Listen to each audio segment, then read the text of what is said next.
I have written on the board behind me here, right thinking produces right doing. Would you agree with that? Is there any Bible to support that? Can you think of a couple of texts in a hurry that would support that?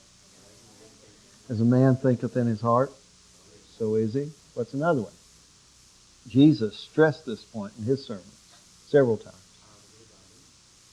Yes, out of the abundance of the heart, the mouth speaketh, but a good tree bringeth forth good fruit, and an evil tree bringeth forth evil fruit. That's right. Right thinking produces right doing. And of course, what we all want is right thinking, and that's where the rubbing point comes here, is what constitutes right thinking. For the last 7 years over here in Yugoslavia, this country has been torn to shreds. Hundreds of thousands of people have been brutally murdered, because we have 3 religious factions in that country. We have the Serbs, who are Orthodox Christians. And when we say Orthodox, we mean Eastern Orthodox or Russian Orthodox. Okay? And so the Russians and the Serbs are, you hit him, I'll hit you. And then we have the Croats. Now the Croats are Catholic Christians. They're on the other side of the Christian European tree. And of course, caught in the middle between the Christians on both sides are the Muslims, the Bosnians. Now, if you don't know how they've played this game over there, let me just paint a half-minute picture for you. When the Croats and the Bosnians decided they did not want to be under the domination of the Serbs anymore and let it be known, the Serbs went in with their army and their planes and their tanks and their bombs and their artillery and their snipers. Serbian snipers sat in the hills and tall buildings overlooking Sarajevo and targeted 3-year-old children. Shot 3-year-old children through the head. Not 1 or 2. Hundreds of them. Men and women going to work, trying to get on the bus and go to work in the morning, were shot by snipers. And if anyone ran to help them, they were shot by snipers. These are grown men. These are men with families. These are men with mothers and sons and daughters and children of their own. And what is their business? To kill other men's sons and daughters and mothers and fathers. That is their business. That is all they exist for. Wake up in the morning and see who I can get in my sights and shoot them. And of course, all of this is done for what reason?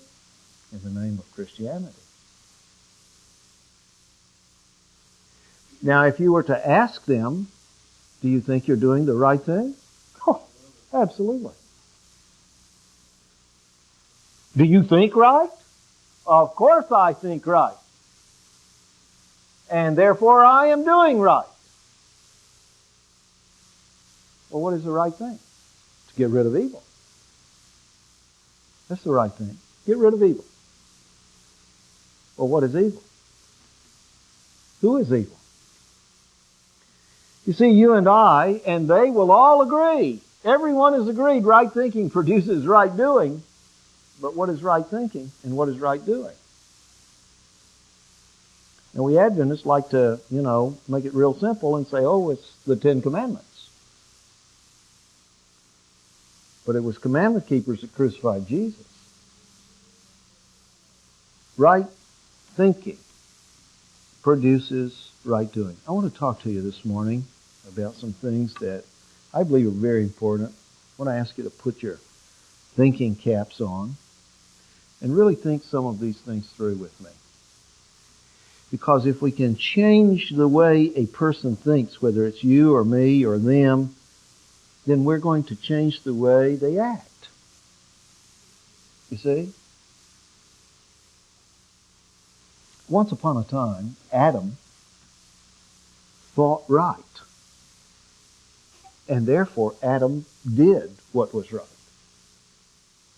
Where did Adam's right thinking that produced right doing come from? From God? You mean it didn't originate with Adam? Now, how do we know that for a fact? God made him, but beyond that, every good thing comes from where? Yeah, from above. Every good thing comes from above. So the question in plain English is, where did Adam's righteousness come from? Yeah, from God. It was something outside of him that was worked out inside of him. Right? But he changed that by his own choice. He changed that. And suddenly that righteousness which he had was gone. And if all righteousness and goodness comes from God, and he has separated himself from God, where is he going to get any righteousness and goodness? There's none to be had, is there? No, not at all. Where does your righteousness come from? Outside of you. Okay? Outside of you. This is the great weakness in the kind of modern reasoning that, you have all this power within you, and if you just be quiet and meditate and do these things, you will find the power within. Okay? You'll find the power. But where is it coming from? You may think it's from within. Maybe it just got in. Where did Adam's righteousness come from? From God. Where does your righteousness and mine come from? From God. Now, do we have any righteousness?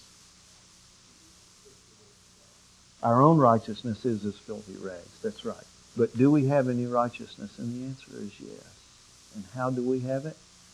By grace. By grace. It's not simply offered to us.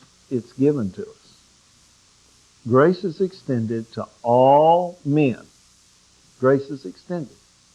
Now, whether that grace will prosper in them,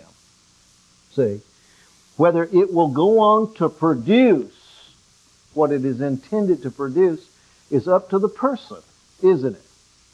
The person will respond or refuse to be moved by that grace, that free gift. And what is that free gift? That free gift is God declaring you and me righteous. Substituting His Son for us. Substituting His Son's righteousness for ours. We become righteous by faith. We become righteous by faith. Now, the world is moving very quickly toward a crisis. I'm not talking about a prophetic crisis. I'm talking about the kind of crisis that comes in cycles in the history of this world. Okay? Will it be prophetic? Oh, yes. But I'm asking you to see this from the perspective of history. In great cycles that go round and just roll like wheels through the pages of history, an evil time comes. Evil men seem to gain the ascendancy. Evil thoughts suddenly erupt in great tragedy and loss. It happens when extremists get the power. Extremists never think of themselves as extremists. You must understand that Adolf Hitler whom I would deem to be one of the most wicked human beings ever to appear on this planet. Adolf Hitler was wanted by most of the people of Germany. What he was offering, they wanted. And what was he offering? Pride. Pride. Pride. Fatherland. Superior race. Superior was the key word in the Nazi regime. They were absolutely horrified that a black man won an Olympic race. It's not possible that anyone can outdo the Aryan race. Hitler appealed to all of the worst human instincts. Not only did he make that appeal, but he offered something in return. Money, money, money, money. They had been broke because of the wrongs they had committed in the First World War, and they didn't like paying for it, and the nations were making them pay for it in reparations. And now comes a man who suddenly has bolstered our economy and bolstered our ego and given us everything we want. And it is an evil that has never been addressed to this day. There are still banks in Europe, in Switzerland, in Austria, in Germany, who have billions of dollars that was extracted from the gold teeth of people they murdered. They worked these people and starved these people to death and would not even bury them without pulling their teeth and piling up their shoes and stealing anything that they thought was of value but trashed the human being. If you were to ask 60 million Germans if they were thinking right, 50 years ago, we're not talking about 5,000 years ago. We're not talking about Assyrians and Babylonians. We're talking about modern men and flying machines and rockets.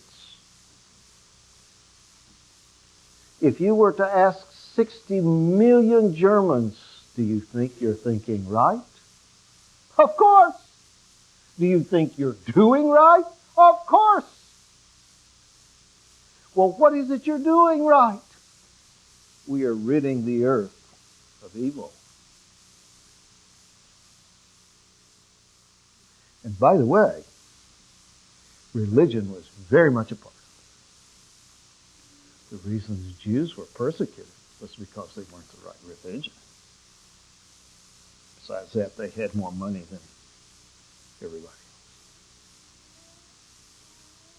So it seemed. I want to talk to you about tradition this morning. That's really where I want to go with this. We're in this cycle now, and this cycle is taking us very quickly toward the greatest time of evil the world will have ever known. Why? Because extreme people with extreme ideas in all places are taking over. The extremists took over 15 years ago in the Muslim world. The Ayatollah Khomeinis of the Arabic world have taken over. And any Muslim country that they do not, they call themselves fundamentalists. Any Muslim country that they do not yet control, they are there bombing, assassinating, threatening, killing, doing everything that they can to take over. The extremists of the Muslim world, which constitute, by the way, a third of the people on the planet, are fast gaining control.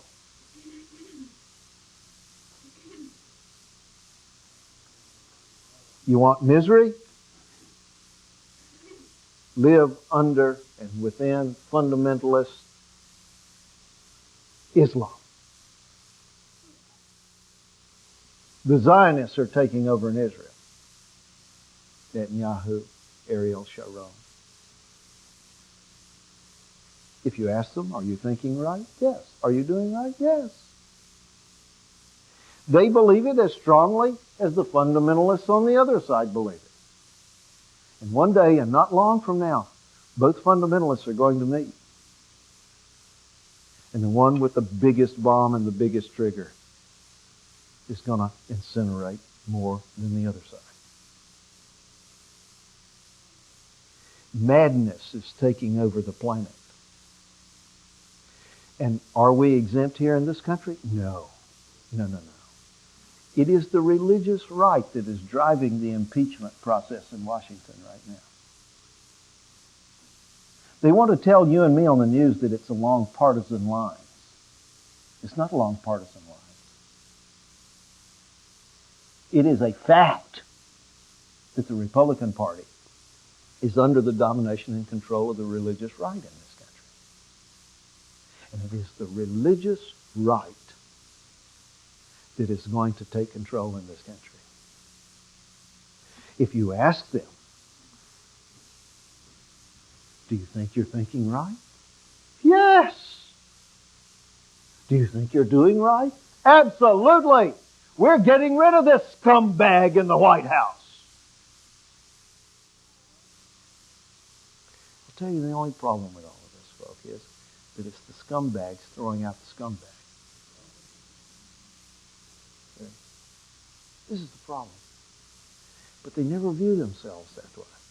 Never. It just doesn't happen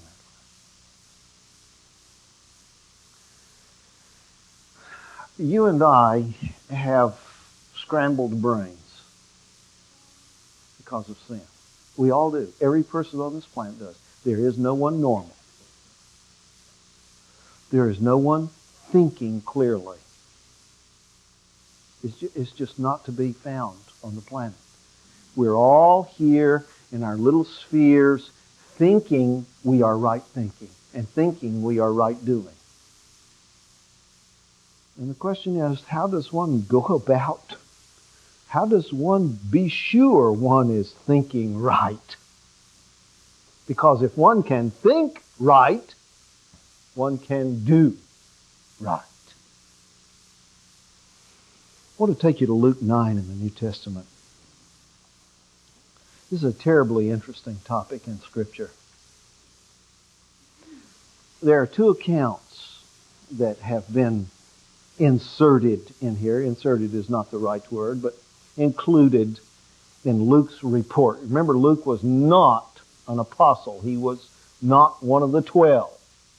Luke was a reporter who came along afterward and collected the stories and gave us this report. And two of Luke's reports are included here in Luke chapter 9. And we know they're extraneous bits of information by the way they appear in the report. And even the translators here have indicated paragraph, new paragraph, new paragraph. I'm in verse 49. Luke 9, verse 49. John answered and said, Master, we saw one casting out devils in your name, and we told him to shut up. We told him he couldn't do that. Now, why? If someone was casting out devils, why would any sane person go up and say, stop casting out devils? On what basis were they telling this fellow, you cannot cast out devils? He didn't have the right what?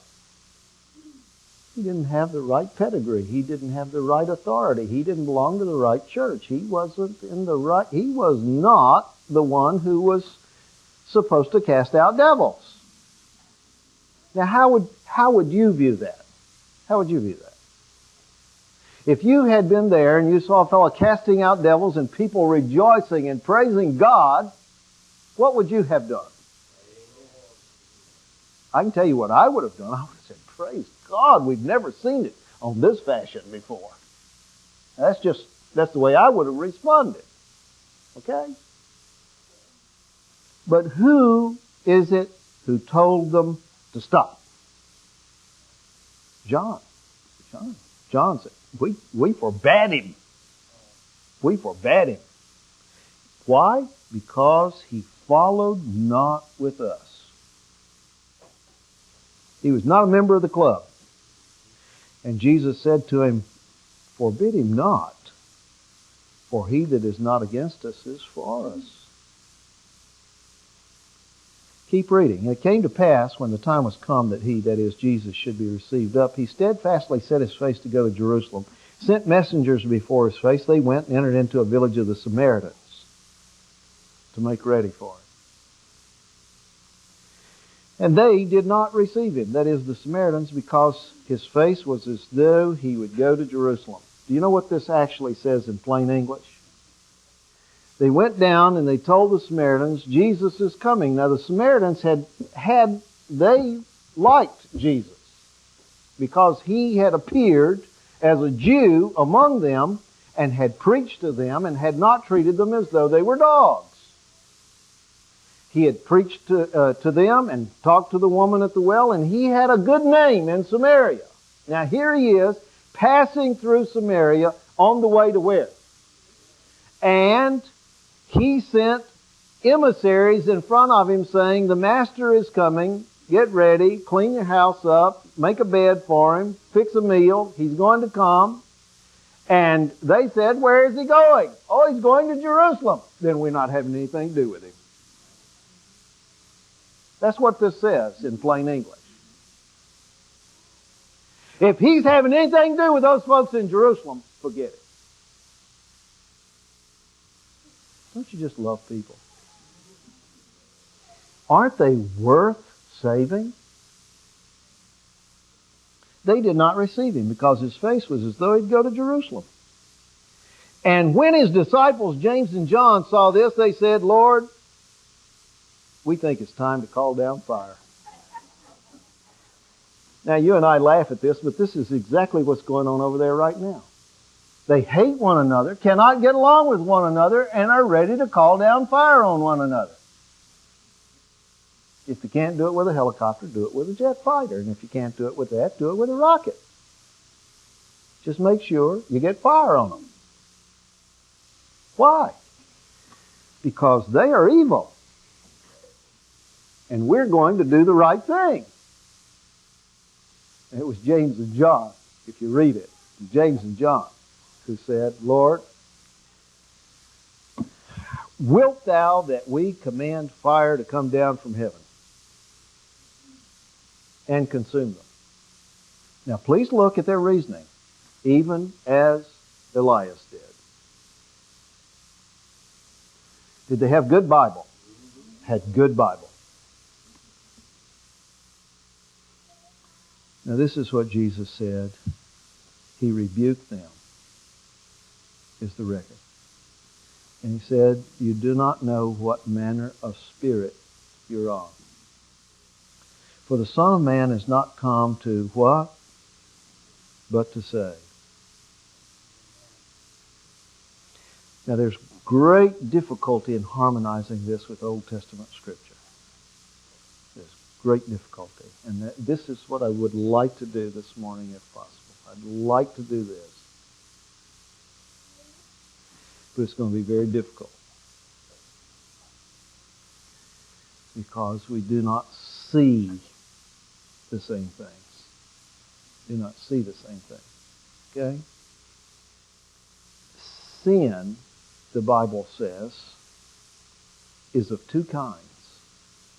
There's a sin that's a sin unto death, and there are sins that are not sins unto death. That's what it says. Okay? Now the word sin means to miss the mark. You're shooting an arrow and you miss. I missed. Well, the word for I missed in Greek is hamartia. Sin, we translate it in English. I missed. All right? Now here's a person who thinks they are doing right to get 3-year-old children in their sights and shoot them through the head. I have great difficulty judging that as a sin not unto death. I don't view that personally. I don't view that as... But there are people who, they really believe they're doing the right thing, and they aren't. Okay? They want to do the right thing. They really want to do the right thing. But they aren't doing the right thing. They don't understand it. There's a difference in that. It's calculated evil to wake up and get a 3-year-old child or any human being in your gun sight. That's calculated evil. James and John were not calculating evil here. They were just shooting from the lip and the hip. Okay? They don't like me. This is what they deserve. Now, if they had hung on to that, persisted with that, especially after Jesus rebuked it, and they went back and picked up whatever they could and killed a few Samaritans, it's been a different story. Now, watch this. And this is, I'm asking you to reason with me here. Watch this. This same John, 70 years later, writes this. Any man, he says, who hates his brother and says he loves God is a liar. Now, how do we get around that? How do the Serbs get around it? How do the Croats get around it? He ain't my brother. It's okay to hate him because he's not my brother. Did Jesus put the lie to that? Yes, he did. By what? With his experience of the Good Samaritan. All right? Now, this same John, 70 years later, who was, let's call down fire on them, says, this is the way we can know we have passed from death unto life. When we love. Okay? That's how you can know. When we love. Now, what made the difference in the two Johns? Let's do it again. Here's Peter. He cursed. Not once. 3 times he cursed and said, I don't know the man. But a few years later, he's willing to be crucified. What made the difference? Don't tell me he was converted. What made the difference? What made the difference in John? Growth. Growth. Growth. Where? Up here, between the ears. Growth. A change in thinking changed his doing. Now we can call that conversion, we can call that maturity, we can call that in scriptural terms growing in grace. And by the way, that expression grow in grace, I looked it up, and what it actually says is grow in graciousness. Okay? Grow in how you treat other people. All right? How you deal with people. The sin problem is more than simply missing the mark. Sin is actually rebellion. I have my own idea about what Adam and Eve did to get you and me into all of this trouble and everybody else. I do not think that it was as innocent as eating a piece of fruit. I think it was rebellion. I think it was calculated rebellion. And if I can demonstrate that in a moment, I will. What is rebellion? Rebellion is the sin that is the sin unto death. Rebellion is the sin that is the sin unto death. Wanting to do right and missing the mark is not the sin unto death. Okay? Now, if you cannot distinguish between those two things in your mind, let me try and help you out a bit. I have friends who believe that drinking a glass of milk is a sin unto death. Okay? Literally. I'm not exaggerating. I have friends who believe that eating pork is a sin unto death.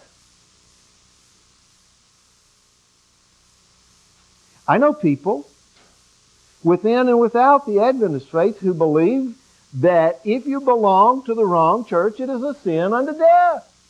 And if you do not belong to their churches, it is a sin unto death. These are not sins. Not in the biblical sense of sin.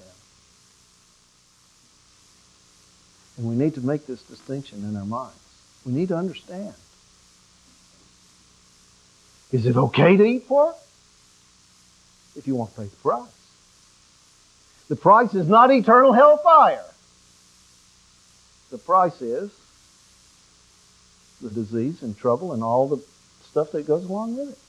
I can tell you from personal experience that when I was born and brought up as a child, my family, because of my father's influence, we ate ham and pork and bacon and all this kind of stuff all the time. As a child, I was sick.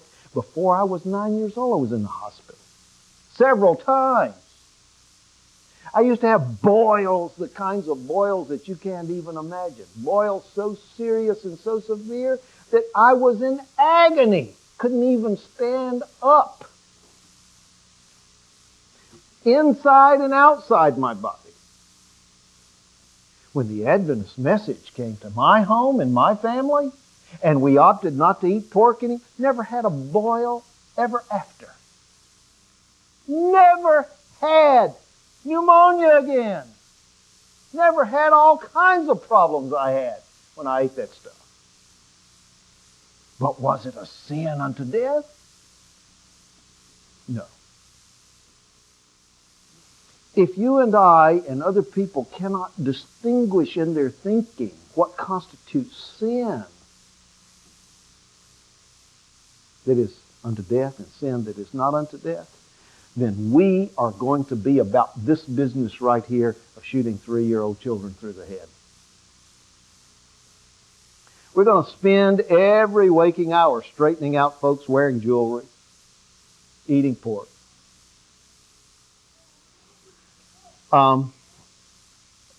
Here's what sin is in simple terms. It's one who decides he is able to direct his own course.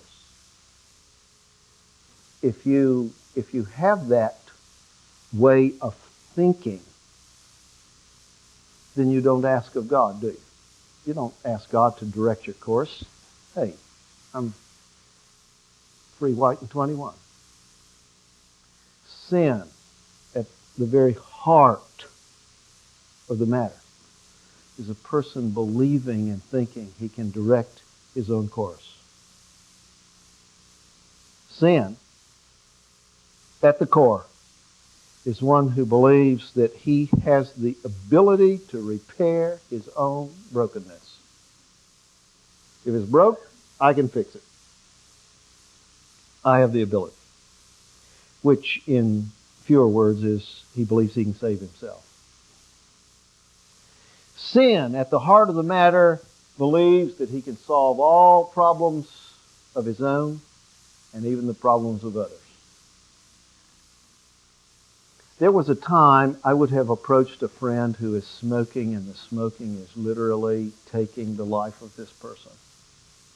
Hazarding the life of this. There was a time I would have approached this person and said, you know, you're defiling your body, and the body is the temple of God. In fewer words, it says you're going to burn in hell. There was a time I would have said that to a person. Oh, as kindly as I could. You're going to burn in hell. But today I wouldn't do that. I wouldn't do that. My thinking has changed. Completely changed. Do I want that person to do the right thing? Yes, I do. Am I offering advice about how to do the right thing? Yes, I am. But I would do it differently and say it differently today. Sin, at the very heart and core of the matter, is a person who says, I deserve to know anything I want to know. And you're going to have to think, I'm asking you, put your thinking. Look, we've just exposed the nation and the world to the sins of the president. Okay? That was one thing to say, Mr. President, did you have an affair with this young woman? No, I didn't. And then the facts come out that he did. Now we know that he lied about the matter. But is that how it was told? No. He brought a grand jury, and he brought investigators, and he brought this young woman in, and they had to know every intimate detail. And then expose you and me and the world to every intimate detail. The people deserve to know, say the Republicans. Remember, that's the religious right. I'm just telling you. Open your eyes and open your ears and open your understanding to what's going on here. The people deserve to know. Other people don't deserve to know. If they do, then they deserve to know all of their sins too. And as soon as Mr. Clinton's friends went out and said, well, this Mr. Hyde who's running the committee here, he had an affair. Dirty politics! See, it's okay to do your brother in, but it's not okay for anybody to do you in. See? Let me go on. Sin, ultimately, when it's inside, seeks praise and glory. That's the end of it. I will. Okay? I won't do it. I won't hold up the magazine because you would recognize it. But I receive a number of publications on a monthly basis, on a regular basis. And they headline and trumpet historic, traditional. And it's historic and traditional that shoots 3-year-old children through the head. It's just which side you're on. That's all. It's just who gets the bullet off first. That's all. Now, most of my life I've been historic and traditional. I am not anymore. And pray I never shall be again. Because I understand what it really means to be historic and traditional. We, meaning conservative Adventism, have much to say about Catholicism because they trust tradition. All historic traditionalists trust a tradition. And the reason we have so much to say about them is because their traditions don't match ours. Keeping Christmas as a holiday is not a sin unto death. But I know lots of people who think it is. And they will spend thousands of dollars printing something to prove to you that sin is a pagan whatever, and if you even touch it, you're a pagan too. See? Now, conservatism and tradition get in the way of progression. Conservatives live in the past. This is why futurism is such an anathema to them. Even the suggestion that something is beyond them is horrifying. It is not possible. But watch, I want to bring all this together for you. The reason it's so difficult to harmonize Old Testament and New Testament is because there has been a progression. in understanding. The people who came out of Egypt could not read and write. Moses was an exception, not the rule. Moses was educated, but educated by the Egyptians. How did someone with an Egyptian education turn out to be so good? If you go to that worldly university, there has been a progression of light. Let me give you an example. Abraham did not know God was in two persons. Abraham stuck out like a sore thumb because everybody had multiple gods, and he came along saying, no, there's only one. And then, of course, a couple of thousand years down the road, somebody popped up and said, guess what, folks? There's two. And all the folks who believed in one said, evil, get rid of them. That's what you call tradition. Conservative. Historic. Bullseye. Yeah. Well, 200 or 300 more years go by and somebody pops up and says, hey folks, we think there might be three of them. Oh. Shoot them. By the way, that's what it's all about in Yugoslavia. The Muslims say there's one and only one. So they shoot the Christians. Now the Christians say there's three.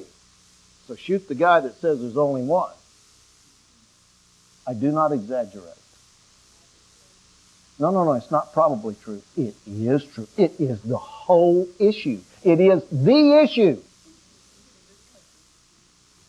Please listen.